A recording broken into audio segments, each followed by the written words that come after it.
Akamaro k'inkeri ku buzima bwacu. Inkeri ni utubuto duto dutukura cyane turyohera kandi duhumura neza, twera ku gihingwa gifite indabo z'umweru.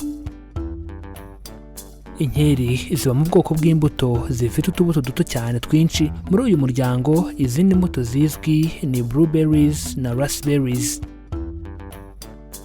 Izi mbuto zose ntizera ahantu aho ariho hose, ahubwo zera cyane mu bice bibamo ubukonje. Ubusanzwe urubuto rw'inkeri ruba rutukura cyane iyo ruhiye neza. Inkeri zishobora kuribwa zonyine cyangwa se zigakoreshwa mu bundi buryo, yaba mu mata, umutobe, ice cream ndetse na keke. Inkeri zikoreshwa mu gukora imibavu, zikoreshwa mu gukora bombo zitandukanye ndetse n'utuvuta two ku munwa ku bantu bafite iminwa yumye n'ibindi. Reka dutangire ikiganiro turebera hamwe akamaro k'inkeri ku buzima bwacu nk'abantu. Inkeri ziha umubiri imbaraga nke kuko muri garama 100 z'inkeri habamo kalori 32 kandi zifite ibinure bike cyane ku rugero rwa garama 0.3. Inkeri zikungahaye ku zindi ntungamubiri ndetse na za vitamine zitandukanye n'imyunyu ngugu. Inkeri zigisarurwa cyangwa inkeri zimaze igihe gito zisaruwe ni isoko ikomeye cyane ya vitamine C. Muri garama 100 z'inkeri usangamo vitamine C ingana na miligarama 58.8, ni ukuvuga 98 bya vitamine C umubiri ukenera ku munsi.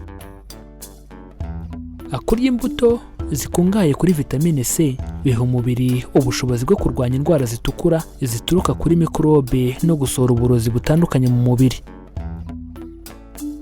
Kurya inkeri cyane bikugabanyiriza ibyago byo kurwara indwara z'umutima, bikagabanya amavuta mabi na cholesterol mbi mu maraso ndetse na cholesterol yose.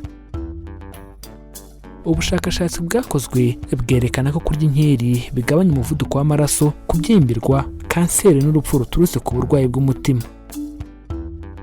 Inkeri zikize cyane kuri acide yitwa ellagic. Iyi acide izwiho kurwanya kanseri cyane kuko ibuza uturemangingo twa kanseri gukura.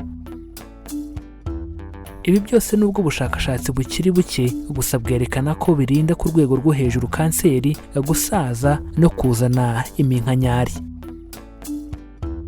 Ubushakashatsi kandi bugaragaza ko inkeri zirinda infection ndetse kandi zirinda uturemangingo tw'ubwonko gusaza. Inkeri kandi izikize kuri vitamine B zitandukanye, bityo muri zo twavuga vitamine B6, vitamine B3, vitamine B2, vitamine B9 ndetse na vitamine B5. Izi zose zifasha mu mikorere y'umubiri, harimo no gutanga imbaraga, gukora ibinure, intungamubiri n'andi masukari atandukanye. Inkeri zibamo vitamine A, vitamine E ndetse na beta carotene nkeya. Ibyo byose bifasha mu kurinda umubiri ibyo twakwita uburozi butuma umubiri usaza cyangwa uhura n'uburwayi. Mu nkeri kandi hagaragaramo imyunyu ngugu myinshi y'ingirakamaro nka potassium, manganese, ubutare, iodine, umuringa ndetse na fluorine. Ku ruhande rumwe, potassium dusanga mu nkeri ni ingenzi ku turemangingo ndetse no kurinda umuvuduko w'amaraso, by'umwihariko mu gutuma umutima utera neza. Ku rundi ruhande, umuringa dusanga mu nkeri witabazwa mu gukora insoro zitukura z'amaraso. Ibi ni kimwe n'uko ubutare nabwo bugira akamaro mu ikorwa ry'amaraso. Fluoride dusanga mu nkeri ifasha mu gukomeza amagufa, amenyo no kurinda amenyo uburwayi butandukanye. Ikindi kandi, umutobe w'inkeri urinda uruhu gusaza ndetse no kwibasirwa n'indwara z'umutima. Reka dukomereze ikiganiro ku bintu ugomba kuzirikana ku nkeri. Inkeri zishobora gutera ubwivumbure bw'umubiri bukomeye ku bantu bamwe na bamwe bitewe n'imiterere y'umubiri wabo. Ku ruhande rumwe, ibimenyetso bikunda kugaragara cyane ni ukubyimba no gutukura iminwa ndetse n'ururimi. Ku rundi ruhande ibindi bimenyetso twavugamo gufuruta, kubabara umutwe, kuribwa mu gifu, kuribwa amaso ndetse no kubura ibitotsi. Mu gihe bikubayeho kubona kimwe muri ibyo bimenyetso, ukwiye guhita ureka kuzirya kugira ngo wirinde. Reka tubibutse ko ushobora kongera gukurikira iki kiganiro kugira ngo usobanukirwe neza kandi ugirirwe akamaro n'ibi tumaze kubaganirizaho. Reka tubibutse ko dukora ibi biganiro tugamije guhugurana no gusangizanya ubumenyi ku ndwara abantu turwara, imiti ivura ubwoko bwose bw'indwara ndetse n'ibiribwa bikungahaye ku ntungamubiri zifitiye akamaro umubiri wacu. Reka dusoze mbibutsa ko baca umugani mu Kinyarwanda bagira bati abatabizi bicwa no kutabimenya. Natwe tukagira tuti abatarabimenya bicwa nuko batarakora subscribe kuri iyi channel Mizero Media ngo bamenye ko amagara ari ubukungu kandi ko kwirinda biruta kwivuza.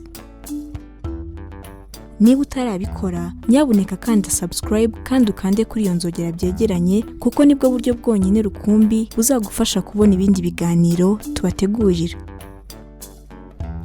Ikindi kandi wadusanga no ku mbuga nkoranyambaga zacu zose, Facebook, Instagram ndetse na Twitter, ujya hashakirwa ugashakisha Mizero Media ubundi ukadukurikira.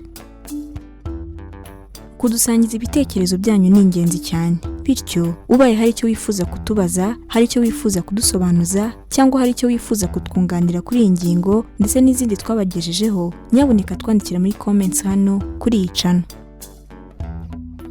Mu gihe wakunze ikiganiro twabagejejeho, kanda like ubundi ntiwihererane ubu butumwa, ukore share ubisangize inshuti n'abavandimwe bawe kugira ngo nabo basobanukirwe uburyo bwo kubungabunga amagara yabo. Iki ni ikiganiro Amagara n'Ubukungu. Ikiganiro mutegurirwa na Mizero Media, ni ikiganiro mukurikira buri wa kabiri, ku wa kane ndetse no ku wa gatandatu.